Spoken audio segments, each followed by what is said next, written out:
A Rádio Bom Jesus AM apresenta Ponto Facultativo, com o professor Wagner Fontinelli Pessoa.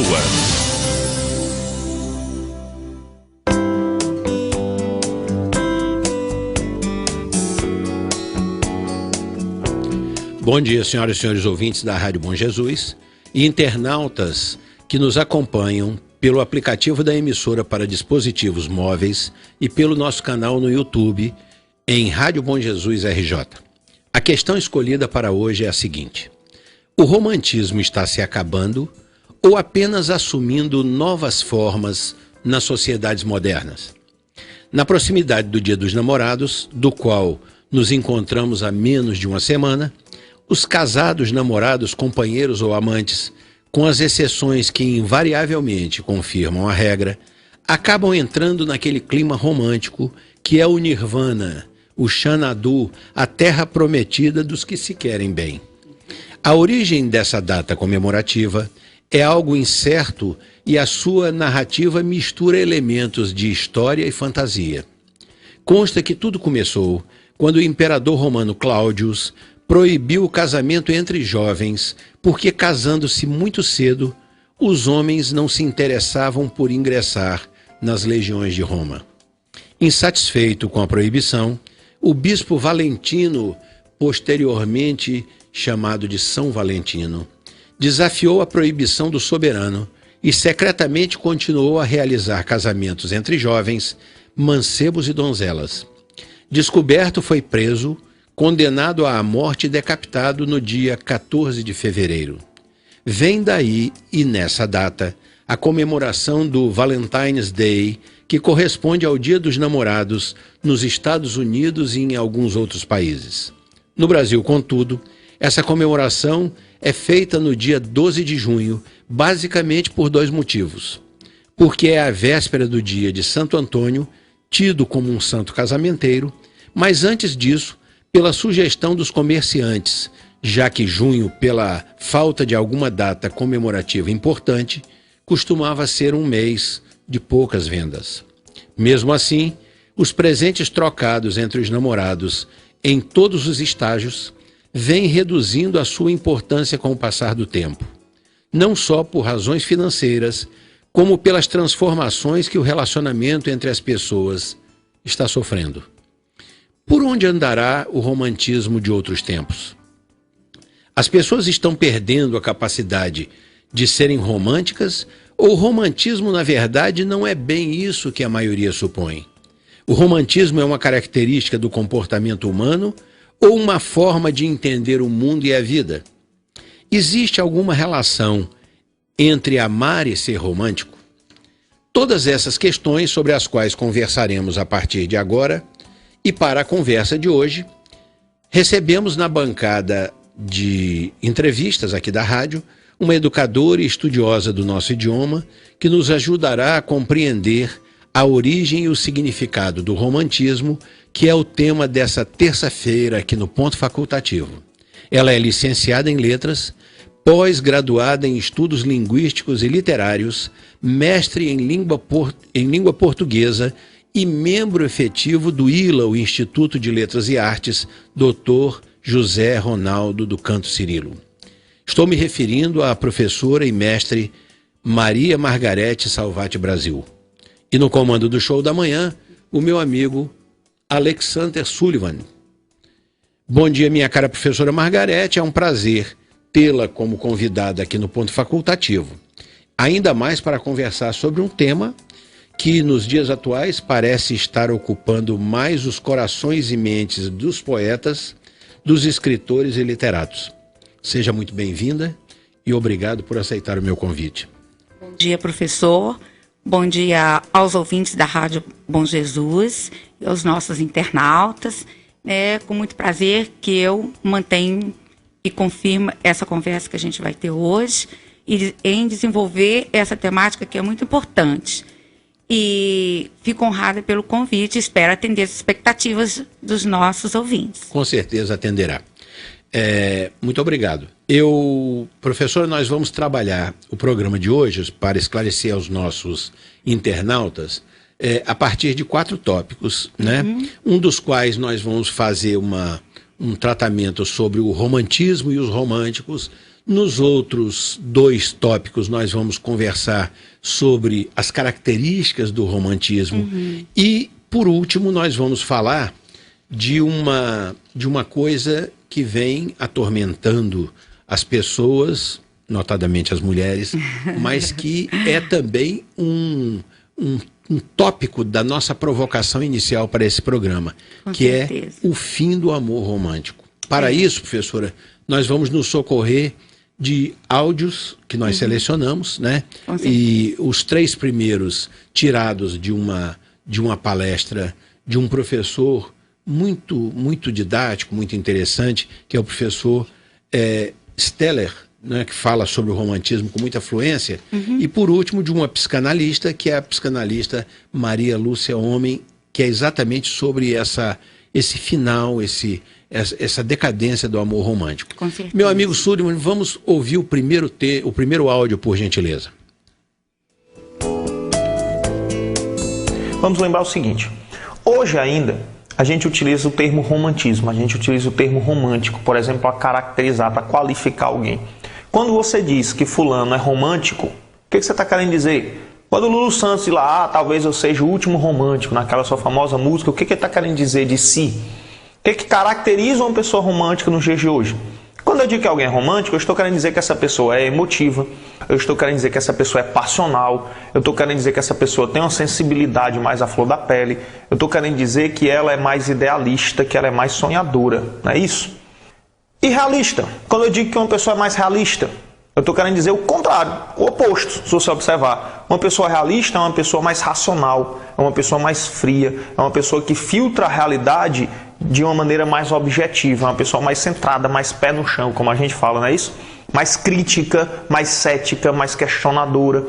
Então, na verdade, realismo e romantismo são 2 paradigmas de comportamento humano que foram sistematizados por escolas literárias. Quais são as características do romantismo que foram sistematizadas pelos autores românticos naquele determinado contexto? E você vai observar que muita coisa ainda está viva na cabeça da gente hoje. Que muita gente ainda reflete muitas dessas características, certo? E que, na verdade, o cinema, a literatura, as novelas ainda estão recriando o que o romantismo fez, o que o romantismo reciclou, o que o romantismo sistematizou na literatura.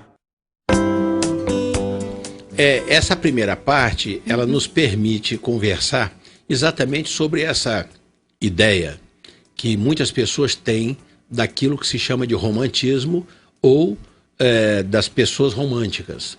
Acontece que a maioria das pessoas, professora, não tem a noção de que romantismo é isso, ela pode ser um paradigma de conduta, de temperamento, como explicou o professor Steller, mas ela é mais do que isso. Ela é uma tendência que vai alcançar diretamente a literatura, o cinema, as artes. Diga. Então, professor, eu vejo também dessa forma. Eu penso que o romantismo influencia na vida do ser humano em todos os momentos das artes, né? Como é mais da minha área, eu vejo através da literatura, né? Porque a literatura, ela tem como função, uma das funções, humanizar as pessoas, né? E através de toda essa característica, dessa linguagem expressiva e emotiva da literatura, as pessoas são tocadas, né? E dentro dessa valorização da alma humana, eu penso que essa estética romântica, ela colabora para mexer mesmo com o lado sensível das pessoas. As pessoas, eu acredito que elas têm essa necessidade de viver esse romantismo. Apesar de todas as intempéries da vida, eu acho que isso já é próprio da alma humana, é da essência do ser humano. E a pessoa vivenciar as fantasias, vivenciar toda essa expressividade, faz bem para a alma humana. Acho que é quase que mesmo uma necessidade humana mesmo. E a gente se depara com muitas situações. em que as pessoas são envolvidas, às vezes, nas relações interpessoais, até no modo de se vestir, né? Porque também faz parte é também uma arte, né? A maneira de se comunicar, a maneira de você decorar uma casa, às vezes é muito simples. Você dá aquele caráter romântico, é aquela coisa da suavidade, da delicadeza, do íntimo das pessoas, né? Muito bem, professora, vamos cotejar aí características antagônicas, quer dizer, características contrárias a isso. Vamos dizer assim, a que se encontra ao se comparar o romantismo, né, com, vamos dizer assim, com o realismo. Então. Né? Vamos ver o seguinte, só para lembrar o nosso ouvinte, isso foi mostrado aqui no nosso áudio pelo professor Steller, o romântico é uma pessoa emotiva, passional, idealista, sonhadora, mais sensível e tal. Que cultiva a fantasia, né, da alma. E o realista, para fazer a comparação, é mais direto, mais racional, mais objetivo, mais crítico até, mais centrado, enfim. A primeira coisa que eu quero, vamos dizer, indagar a professora a respeito disso é o seguinte, romantismo e realismo são atributos ou são paradigmas, que contrapõem, que confrontam as pessoas? Eu vejo assim, se a gente pensar bem, porque o lado romântico, ele é um lado mais subjetivo, né? É mais da parte do sentimento, das emoções, né? Daquela coisa muito idealizada, sonhadora. Aquela coisa assim, algo que você quer muito conquistar. Às vezes até inatingível, né? Mas já o realismo é você ver as coisas de uma forma mais direta, né? Até na própria linguagem. Você percebe muito bem uma linguagem romântica de uma linguagem realista. Os realistas usavam as descrições assim nos mínimos detalhes, apresentando as mazelas humanas, né? Que é uma característica do próprio Machado de Assis, né?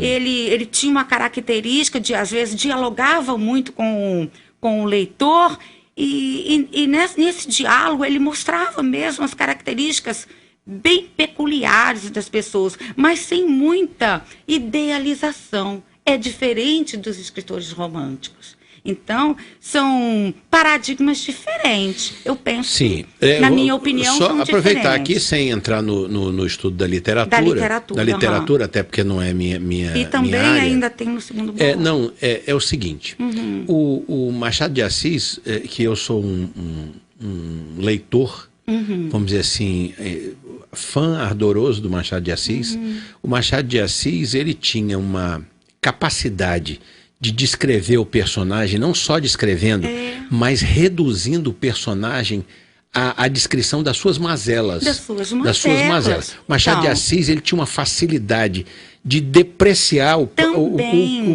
a descrição do próprio personagem dele, que ele punha aquilo a descoberto, os defeitos, os vícios. Muito bem. Então, é o seguinte, Machado de Assis é, obviamente, um realista. Com não é certeza. Isso? Obviamente, um realista. Mas, por outro lado, nós temos escritores românticos que já vão tratar isso de uma forma diferente.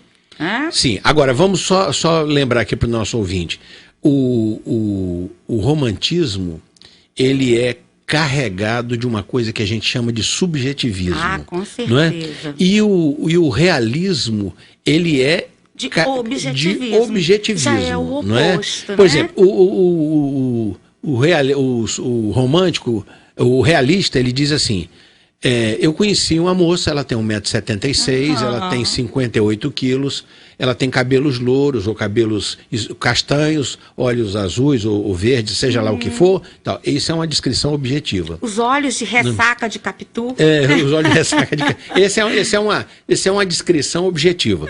Agora, o que seria uma descrição subjetiva? Conheci uma moça bonita, ela transpira sensualidade. Isso que eu ia dizer. Sensualidade. Ela transpira. Olha, isso é uma avaliação subjetiva. Com certeza. Não existe nada que fisicamente se pode dizer. É uma visão mais romântica, mais idealizada. Isso aí é uma visão mais idealizada. Seria então o caso do ponto de vista romântico. E para completar esse primeiro tópico aí, eu lhe pergunto. Agora é uma pergunta pessoal, não tem nada a ver com a literatura. Com certeza. É o seu entendimento pessoal. Os homens tendem a ser mais realistas do que as mulheres, ou as mulheres tendem a ser mais românticas do que os homens? Olha... As mulheres tendem a idealizar mais as relações, as questões que envolvem relação pessoal, amorosa? Eu acredito que sim. Eu acho que as mulheres são mais românticas mesmo. Mesmo porque parece que é até uma característica feminina, eu acho que essa sensibilidade mais apurada. Porque a mulher, ela é preparada para a maternidade, né? Então, ela parece que tem uma visão mais...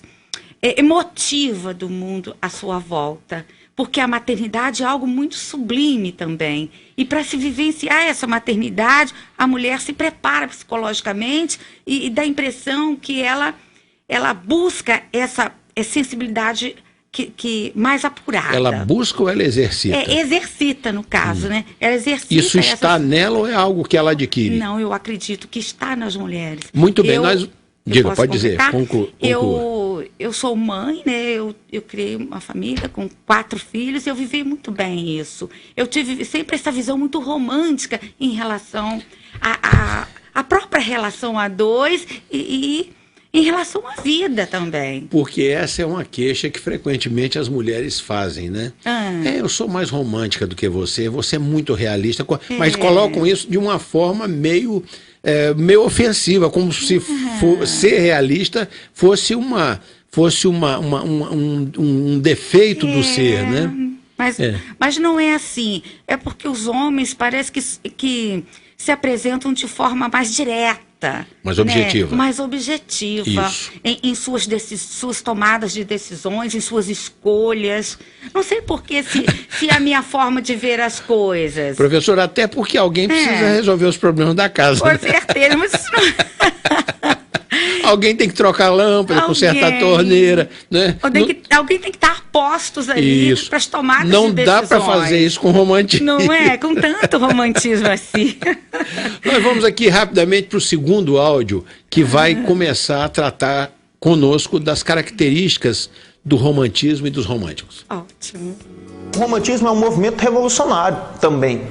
Trouxe uma revolução na literatura, na pintura, nas artes de uma maneira geral e no comportamento das pessoas, certo? Então é um movimento que se opõe ao classicismo predominante até aquele momento. Então se antes no arcadismo a gente tinha predomínio da razão, no romantismo a gente vai ter o quê? Predomínio da emoção, certo? A gente vai ter sentimentalismo. O sentimentalismo é marcante no romantismo, porque o romântico ele filtra a realidade a partir do eu. É uma visão subjetiva da realidade. A subjetividade, como eu interpreto, como eu sinto, como as coisas impactam em mim. E é assim que o romantismo interpreta a realidade. O romântico interpreta a realidade subjetivamente porque ele faz um verdadeiro culto ao eu. O romântico é um egocêntrico, certo? Então no romantismo predomina a emoção, o sentimentalismo, a interpretação subjetiva da realidade. O eu vai estar presente na poesia romântica o tempo inteiro. E mesmo na prosa romântica a gente vai ver essa subjetividade se manifestando. O professor Steller, mais uma vez, ele traz informações importantes aqui para a nossa conversa, né? Onde ele fala 2 coisas que eu gostaria de abordar com a professora nesse tópico. Uma delas é a respeito desse sentimentalismo e da interpretação subjetiva que nós tínhamos até mencionado anteriormente, que vamos dizer que permeia a conduta do romântico, né?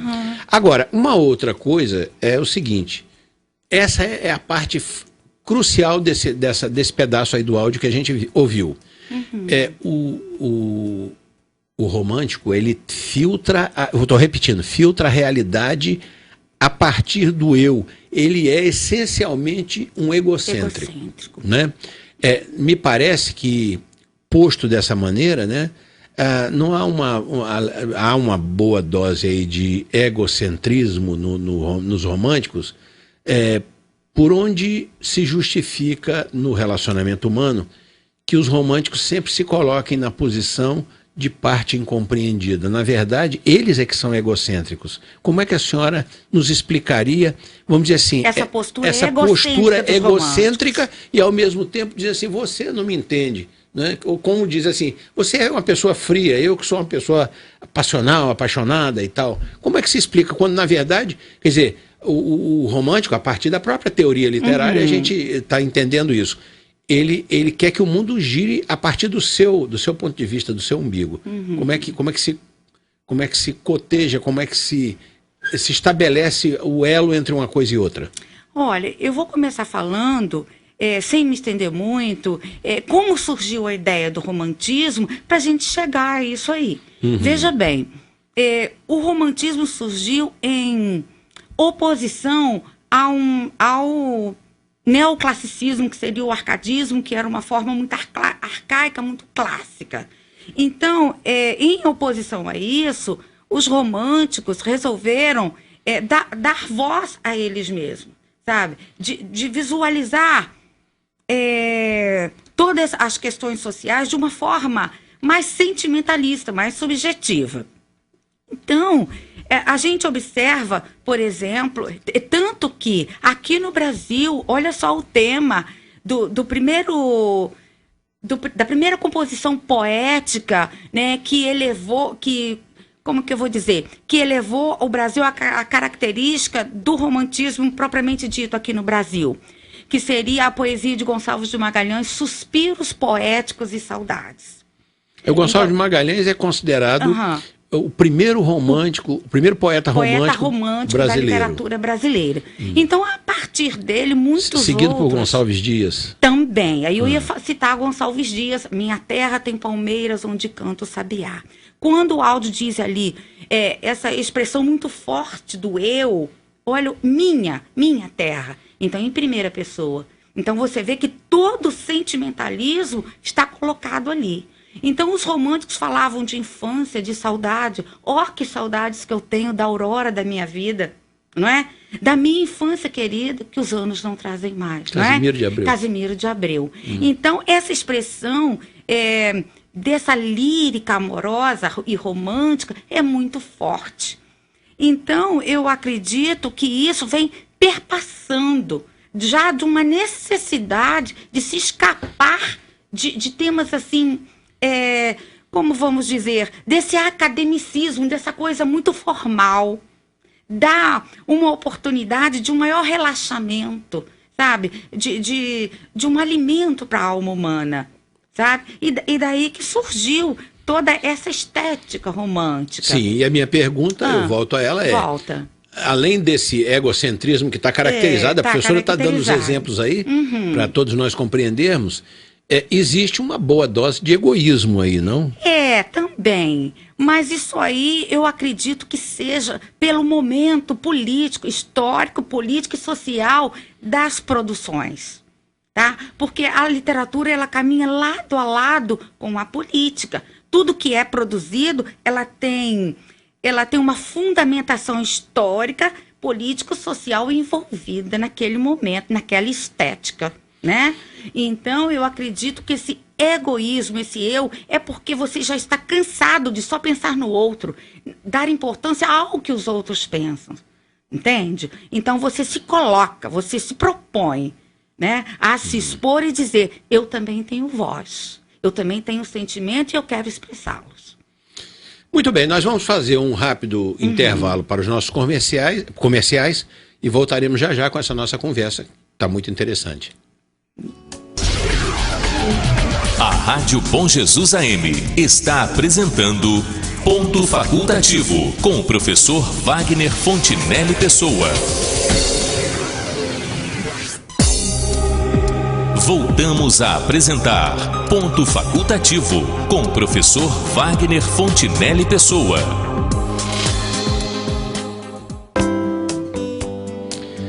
Voltamos com o Ponto Facultativo e no programa de hoje estamos conversando aqui na Rádio Bom Jesus com a professora e mestre em língua portuguesa Maria Margarete Salvati Brasil, que também é membro efetivo do Instituto de Letras e Artes Dr. José Ronaldo do Canto Cirilo.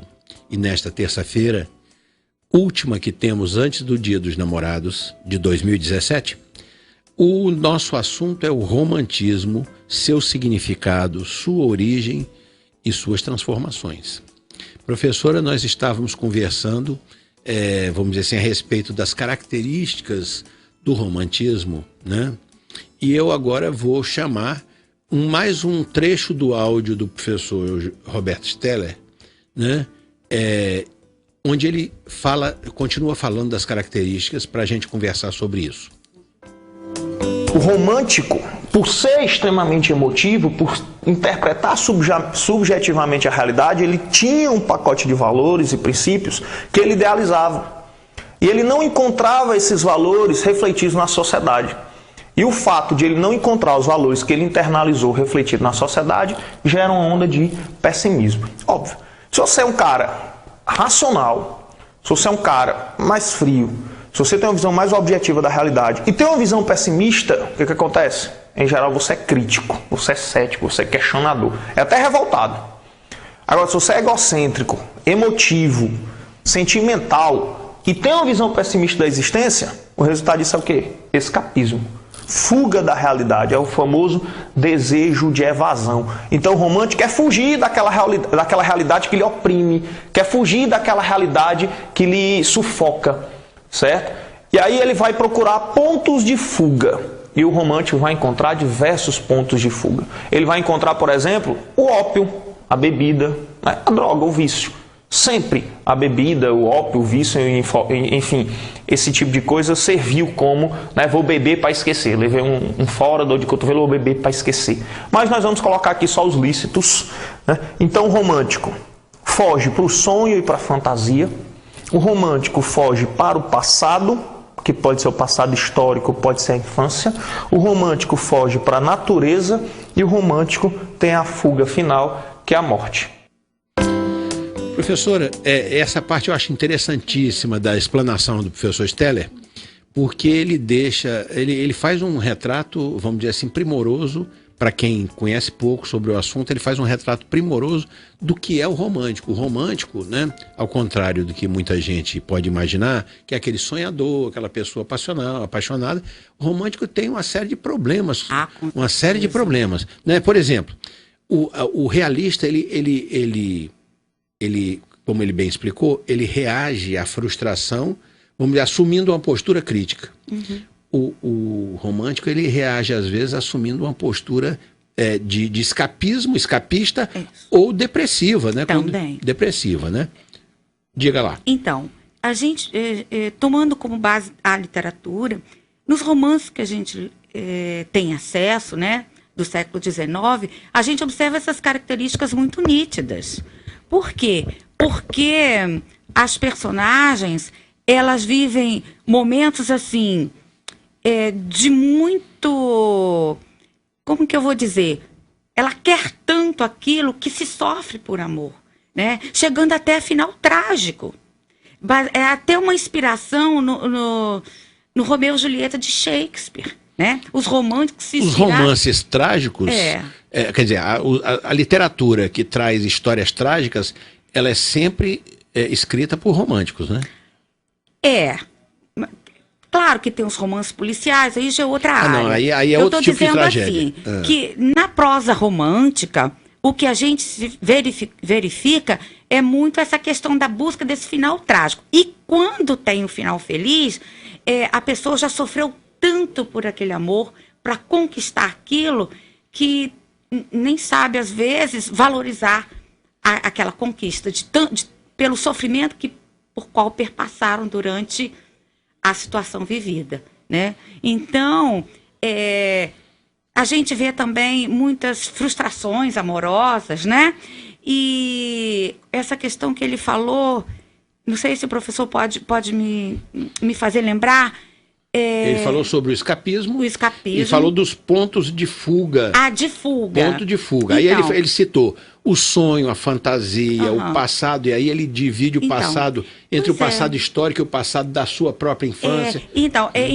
A gente vê que todo aquele sofrimento ou aquela dor, porque o lirismo, ele não tá, a poesia, por exemplo, ela não está só no lirismo amoroso. ela está na dor, né? Ela está no momento de tristeza, na solidão, né? Por isso que ele falou ali que às vezes os românticos procuram até se escapar para o lado ilícito, né? E nas produções literárias a gente observa isso também. Tanto que tem a poesia ultra romântica, né? Aquela poesia do lado gótico, aquela coisa exótica, né? Diferente de uma poesia lírica, que é recheada daquele amor platônico, né? Daquela sensibilidade aflorada, daquele amor assim, idealizado, sonhador, né? Então eu vejo... A poesia, ela evidencia isso, professora, de uma forma mais imediata para a percepção do leitor do que o romance, não? A gente percebe, vamos dizer assim, esse escapismo na poesia de forma mais rápida do que a gente percebe na leitura de um romance. Apesar, né, da poesia ter o seu caráter subjetivo, mas é mais fácil de você perceber, porque o romance já é uma produção mais extensa, né? Você tem que ler e vivenciar todas as situações para você chegar a essa conclusão de que a proposta ali daquele estilo literário é fugir, né, da realidade. Uma realidade que incomoda. Que incomoda. Né? Aí ele coloca aqui o sonho e a fantasia. Como a gente, vamos dizer, fez um gancho com a questão do Dia dos Namorados e tal. Com certeza. A minha mãe costumava dizer que existiam pessoas que se apaixonavam e namoravam sozinhas. Quer dizer, a pessoa se encantava com alguém e ela nutria um enredo da relação dela com aquela pessoa que não existia, na verdade. Isso é uma forma de romantismo através do sonho e da fantasia, não? Com certeza. A pessoa buscou ali uma forma de se manifestar. Aí é que entra aquela questão do egocentrismo, né? Eu preciso dizer para eu mesma que eu estou viva e que eu tenho sentimentos próprios, né? Eu vejo que eu também não posso me apegar também só ao lado material da vida.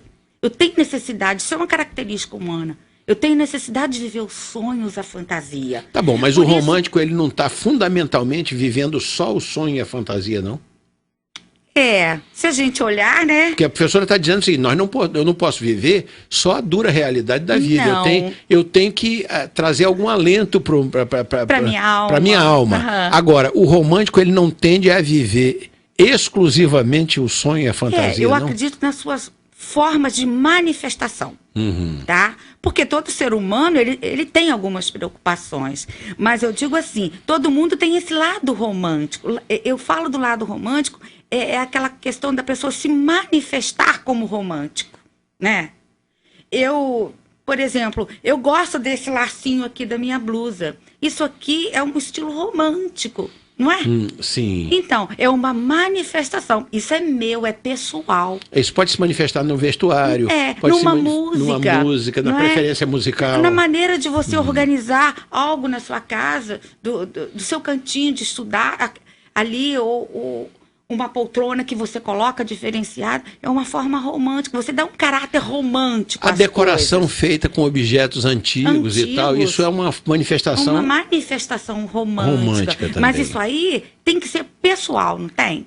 Sim, claro. Aí a gente volta àquela questão do egocentrismo, que assim, fica muito pejorativo até dizer que é egocentrismo. Mas né? Mas pela suavidade do caráter romântico, eu até não gosto, eu acho pejorativo esse termo. Professor, deixa eu lhe fazer aqui uma indagação.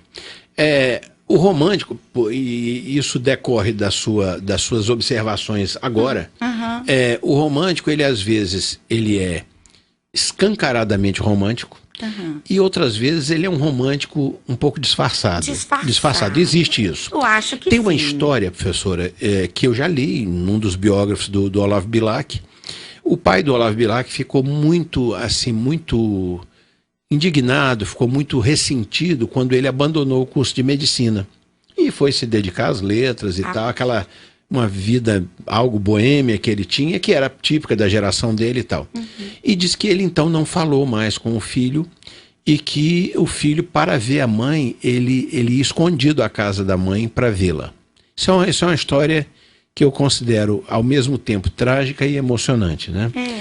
Agora, a história que me parece mais trágica e mais emocionante, quer dizer, a parte que me parece mais trágica e emocionante disso que eu estou falando aqui para os ouvintes, que a professora certamente conhece isso, é que quando o pai do Olavo Bilac morreu e foram mexer nas coisas dele, debaixo do colchão, ele tinha um livro do filho.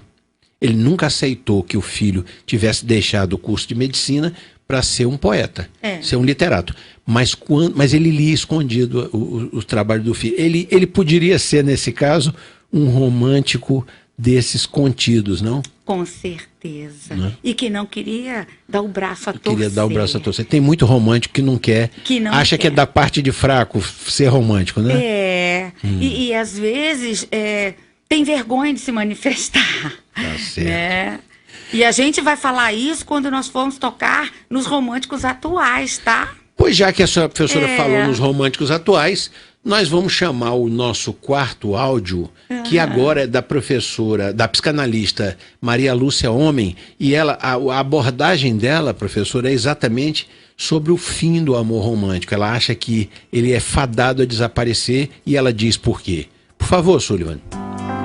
O amor romântico foi uma ficção necessária, historicamente construída e que talvez esteja vendo seus dias finais.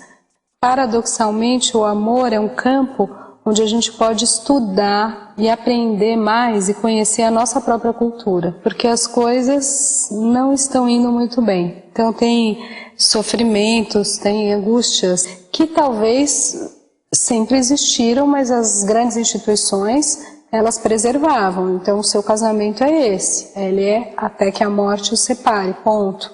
E aí a gente foi, dentro dessa estrutura muito antiga, sócio-patrimonialista, a gente foi colocando o afeto dentro disso. Então é mais ou menos recente, é na era moderna, alguns poucos séculos, em vista da história humana, que a gente romantizou o casamento e propriamente o amor.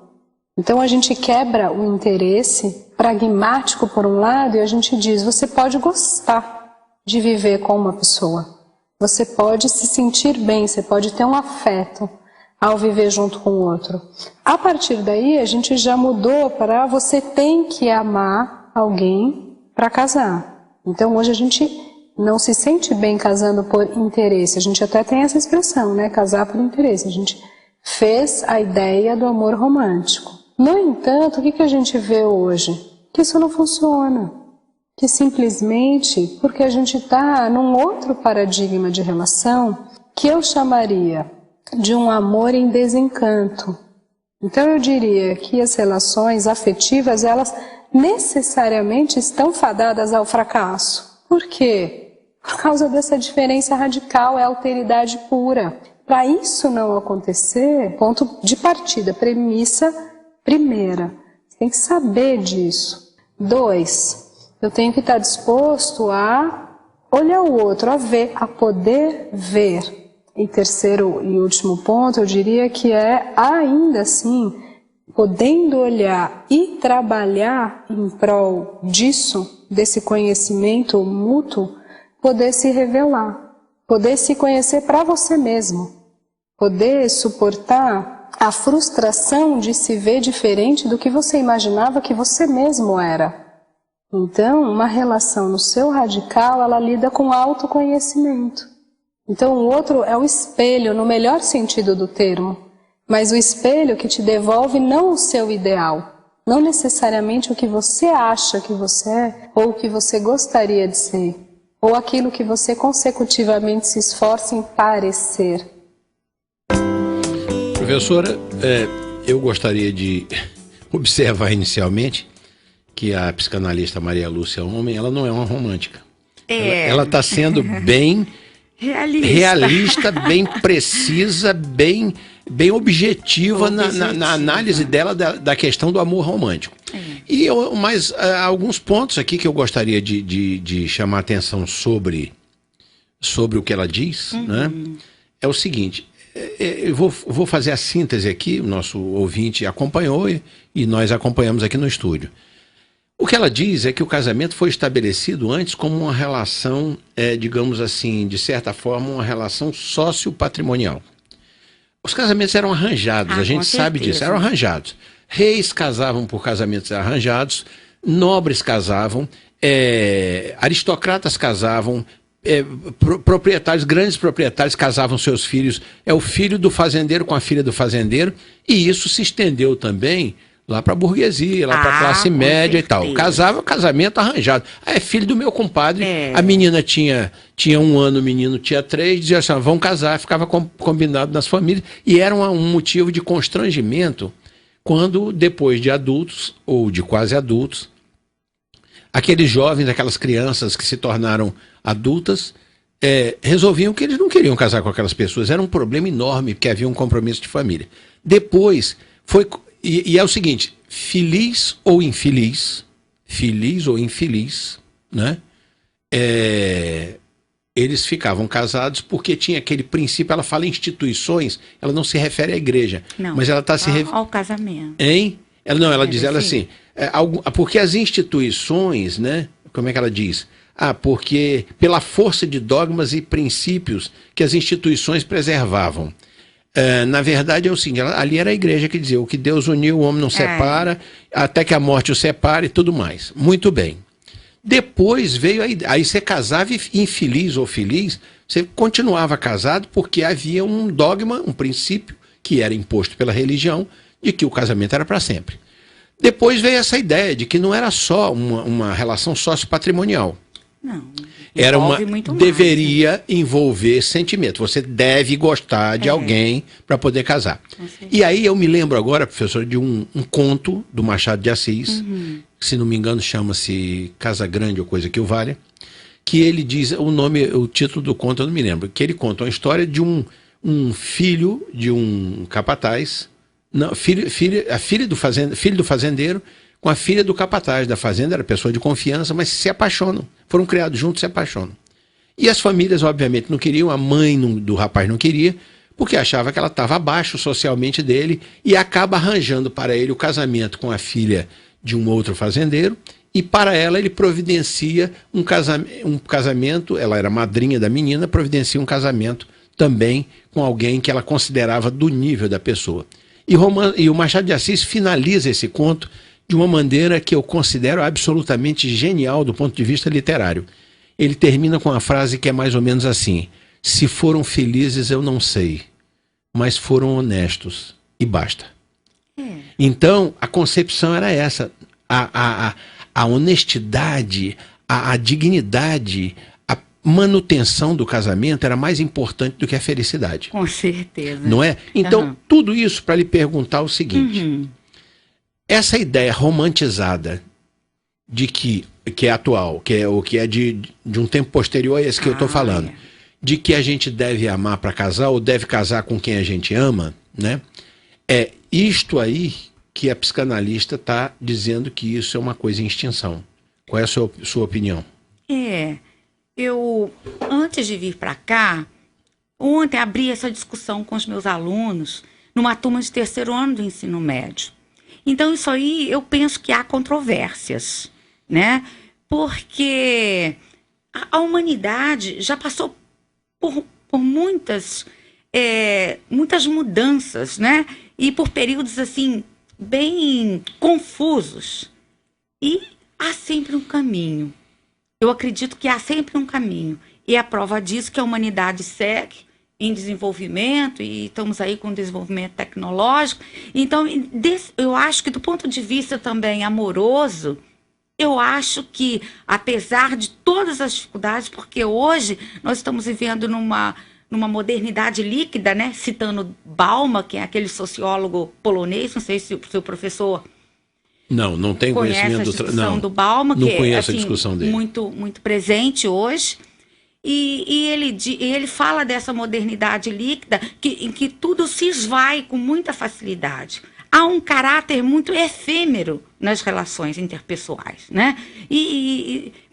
As coisas muito voltadas para o consumismo, para a parte econômica, mas, por outro lado, ainda há que se acreditar no amor.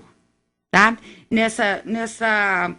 Nesse tipo de relação muito íntima entre as pessoas, que mesmo porque que isso é uma necessidade humana. Agora, a psicóloga, psicanalista diz ali, mesmo porque ela ouve depoimentos de muitas pessoas, né? Uhum. E ela lida com isso com muita frequência e vê essa decadência da relação entre os pares, entre os pares humanos, né? Dessa estruturação do casamento em si, das relações amorosas. Mas ainda há luz no fim do túnel, professor. Nós não podemos dizer assim como perdido, né? Porque ela é bem radical no ponto de vista dela. Ela foi muito radical. A gente, até certo ponto, a gente compartilha com essa ideia. Mas os seres humanos estão aí, sabe? Vivenciando da forma como podem, se adequando à nova realidade, né? Porque hoje o que a gente tem presenciado é assim, relações muito pouco duradouras, não é? Mas acontece que também há os casais que fazem juras de amor e que ainda levam a sério isso. Ainda há aquele que leva flores, há aquele que abre a porta do carro para a namorada, não é? Que ainda chama de querida, desculpe, não é, professor? Desculpe, professor, eu não quero parecer cínico, mas costuma-se dizer que quando um homem abre a porta do carro para a namorada, um dos dois é novo, ou o carro ou a namorada. Mas não isso seria uma posição bastante cínica. Então eu não estou afirmando isso, estou só me lembrando dessa brincadeira. Os meus alunos fizeram uma colocação interessante. Do ponto de vista deles, eles disseram que fazer juras de amor hoje, dizer eu te amo, é taxado como careta. Sabe, professor? Mas escute, agora, perdão. Agora, mas no fundo, careta ou as pessoas estão sem vontade de dizer? Não, elas estão com vergonha de dizer, segundo os meus alunos. Com medo de ser assim, ridicularizados pelas pessoas. Professora, a senhora ouviu alunos, homens e mulheres? Homens e mulheres. Tá. Os homens estão com vergonha de dizer isso? Também. Ou eles estão com medo de se comprometerem ao dizer isso? Não. Eles estão querendo vivenciar isso, tá? Eles estão querendo fazer juras de amor e dizer para as meninas, mas estão com medo de serem ridicularizados. Porque hoje acho que eles estão assim avaliando a relação pelo número de fotos que fazem juntas, sabe? Mas isso é uma coisa muito banal, exterior, muito banal. Muito banal. E aí os meninos disseram para mim, professora, parece que é isso, é uma coisa assim, vamos dizer assim, uma mentira, sabe? Mas no fundo a gente tem vontade de vivenciar isso, que isso é muito bonito. A gente tem consciência disso, só que a gente está impedido de externar. Olha só. A senhora ouviu isso de alunos? Eu ouvi isso e tem escrito aqui na minha pasta os depoimentos deles. Então, porque eu pensei assim, eu não posso analisar por mim. Eu tenho que ouvir também, né? Sim, fazer uma pesquisa de campo. Fazer uma pesquisa de campo, não é? Então, aí por isso que eu acho que esse posicionamento da psicanalista é um pouco radical, né? Eu também achei que ela fosse um pouco radical, embora concorde com alguns pontos que ela tangenciou. Claro, né? Os meninos também concordam, e eu também concordo com isso, que está se banalizando muito as relações, né? Está tudo assim muito, como eu vou dizer, sofridas relações. Professora, a perda do mistério. Da ética que você estava me falando. A perda do mistério na relação, isso fragiliza a relação? Fragiliza, e foi um ponto que a gente tocou nisso. Hoje, com o advento das redes sociais, não há mais nada às escondidas, é tudo muito explícito. Eu digo assim, se você tem uma coisa para dizer para o seu amante, você diz logo, você não espera. Parece que há uma ansiedade muito natural nas pessoas. E você posta foto e você já adianta os acontecimentos. E aquele tempo de espera, às vezes, dá aquele caráter romântico na relação. Professora, as cartas de amor... As cartas de amor... Não existem mais. Hoje é tudo na linguagem o beijo na mão... Né? Como diz o próprio Roberto, né? O beijo na mão, aquele amasso no portão, não é? São coisas assim que são simples coisas. Amasso no portão, às vezes com o pai e a mãe do lado de pai e dentro a mãe. olhando. Então aquilo quer dizer assim, que há ali uma barreira a ser, ser enfrentada. Então aquilo instiga mais. Instiga mais, é verdade. Instiga. E essa essência é que está se perdendo. Hoje não há mais dificuldade. Não há dificuldade. Nós vivemos numa sociedade sem fronteiras, né? Professor, eu queria lhe perguntar, vamos dizer, inclusive concluindo o seu pensamento nesse tópico, que eu acho que está muito bem colocado e com muita clareza, o seguinte, é uma coisa que serviu de motivação para a nossa conversa de hoje. O romantismo, em síntese, ele está se acabando ou apenas assumindo novas formas nas sociedades modernas? Eu acho que está assumindo novas formas na sociedade humana. Mesmo porque isso é uma característica peculiar do ser humano. Nós temos a necessidade de viver esse romantismo, sabe? Por pior que seja o ser humano, por mais assim... Porque hoje nós estamos vivendo numa sociedade muito agressiva. As pessoas já chegam para você com vontade de brigar, não é assim? E mesmo que essa violência toda, que essa agressividade toda permeie a sociedade, nós ainda temos que acreditar no amor. Tá? Muito bem posto para o final de um programa que antecede o Dia dos Namorados. Porque eu penso que o amor tudo pode, né, professor? É o que se espera, pelo menos. É o que se espera. Às vezes não pode, pois não. O Sullivan quer falar ali alguma coisa. Diga lá, Professor Sullivan. Wagner, no nosso grupo aqui do WhatsApp, né, ao vivo na Bom Jesus, o Tininho Obama, que está ouvindo, né, o programa, está perguntando aqui, pedindo para perguntar à professora se o romantismo tem alguma coisa a ver com sensualismo. Sim. Professora, é o Tininho, que é um repórter aqui da rádio. Eu acho que com certeza. A sensualidade, né? Porque e tal. a sensualidade, ela vem completar, né, esse romantismo. Porque, como eu citei, várias formas de manifestação do amor romântico ou do romantismo, o sensualismo é parte integrante. Muito bem. Ô Tininho, meu amigo, um abraço para você. Isso significa que você ainda tem alguma chance, viu? Tá bom? Olha aqui. E assim, minha cara professora Margarete, chegamos ao final dessa elucidativa conversa sobre um tema que a maioria das pessoas, mesmo aquelas que se dizem românticas, conhecem pouco: o romantismo.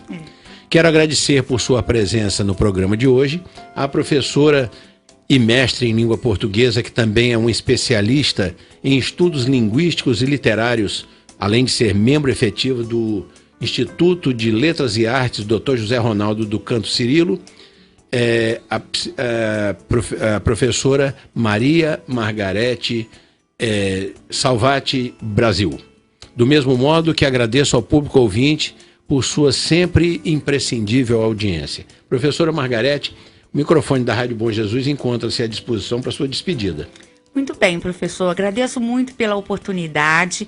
Achei muito prazerosa essa nossa conversa. Eu também. E dialogar com o nosso interlocutor, para mim, também é sempre muito importante. E me coloco à disposição para quaisquer outro tipo de discussão dentro da minha área. Muito obrigada a todos. Tenho certeza, professora, que a senhora voltará aqui mais algumas vezes para a gente tratar de outros temas, o que será muito prazeroso também para mim. Obrigada. Agradeço uma vez mais por sua participação no Ponto Facultativo, que é um espaço semanal destinado a conversas com pessoas que, por sua experiência, pelo seu conhecimento, pelo seu saber, sempre contribuem trazendo para o nosso público ouvinte informações importantes sobre assuntos diversos.